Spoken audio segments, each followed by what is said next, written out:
مولا امیر المومنین کے دروازے پہ آ کر یا علی خلافت کو قبول کیجئے گا۔ 12 سال پہلے انہوں نے کہا تھا 3 شرطیں ہیں۔ امیر المومنین نے فرمایا پھر سنو، اگر خلافت لے کے آئے ہو، 12 سال پہلے تو میرے دروازے پہ آئے تھے، میں نے جس شرط کا انکار کیا تھا نا، اس شرط پہ آج بھی کھڑا ہوں۔ میں بہت اہم نقطہ اٹھانے لگا ہوں۔ امیر المومنین نے فرمایا کہ میں قرآن اور سنت نافذ کروں گا، کسی فرد کی سیرت میں اسلام میں نہیں آنے دوں گا۔ انہوں نے کہا ٹھیک ہے یا علی۔ علی نے فرمایا اب کیونکہ تم نے مجھے خلیفہ چننا ہے، اب میری بیعت ہونی ہے، میں بیعت اسی شرط پہ لوں گا کہ جس نے میری بیعت کرنی ہے وہ صرف قرآن اور سنت پہ عمل کرے گا،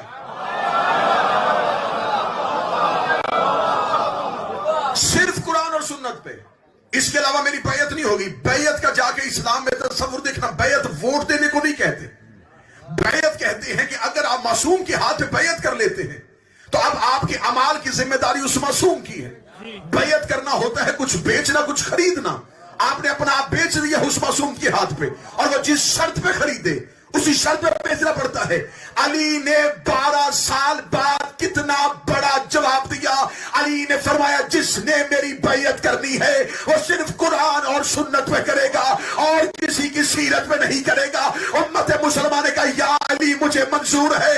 علی نے یہ جواب دے کے دنیا کو کہہ دیا اب علی اور محمد کے درمیان کوئی فاصلہ نہیں رہا۔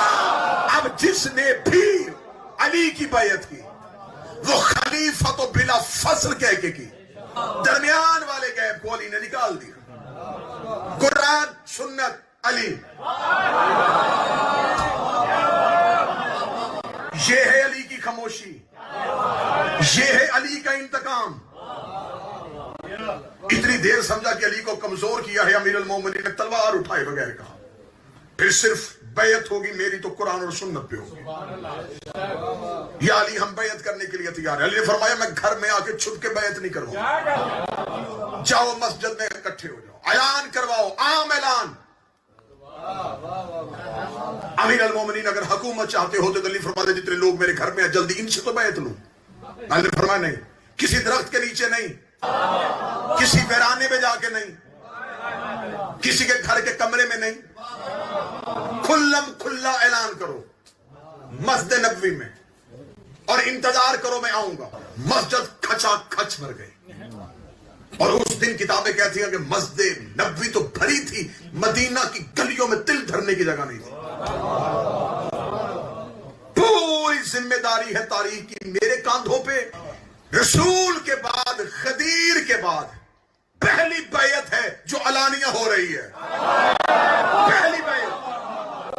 چیلنج ہے میرا امت مسلمہ کو، اس سے پہلے کوئی خلیفہ کی بیعت ایسے اعلانیہ دکھاؤ جسے یوں اعلانیہ بیعت کروائی ہو۔ اللہ نے فرمایا چلو مسجد میں اکٹھے ہو جاؤ، میرے دشمن کو بھی بلاؤ، میرے محب کو بھی بلاؤ، سب اکٹھے ہو۔ علی مسجد میں بیعت کروائے گا۔ مسجد کھچا کھچ بھر گئی، مدینے کی گلیوں میں دل دھرنے کی جگہ نہیں تھی۔ انتظار ہو رہا تھا، علی کے گھر کے دروازے کی طرف آنکھیں تھی۔ علی نے مسجد کے باہر سے نہیں آنا تھا۔ اب یہاں اب سارا مجمع بیٹھا ہوتا ہے، آپ انتظار میں ہوتے ہیں کہ کب آئیں اور کب مہینے شروع ہو۔ اگر آپ میرے انتظار میں بیٹھے ہیں، اگر تو میں نے آنا ہو ادھر سے تو آپ بار بار پیچھے مڑ کے دیکھیں گے، میں آؤں گا ادھر سے۔ علی نے ادھر سے آنا تھا، علی کے گھر کا دروازہ مسجد میں کھلتا تھا، بالکل محراب عبادت کے ساتھ علی کا دروازہ، جہاں اللہ کا محراب تھا نا بالکل ساتھ علی کا در تھا۔ اتنا بہتر جملہ وصول کیا ہے، اس سے اچھا جملہ کہہ دیتا ہوں، ادھر محراب اللہ تھا، ادھر باب اللہ تھا، ادھر محراب اللہ تھا، ادھر۔ اس سے پہلے لوگ صرف محراب میں آتے تھے، باب بند تھا۔ اب جانتے رہنا میں نتیجوں پہ آنے لگا ہوں۔ اتنی دیر امت پہ صرف اللہ کا محراب کھلا تھا، اللہ کا دروازہ بند تھا۔ آج نظریں تھی دروازہ، آج نظریں تھی باب اللہ پہ۔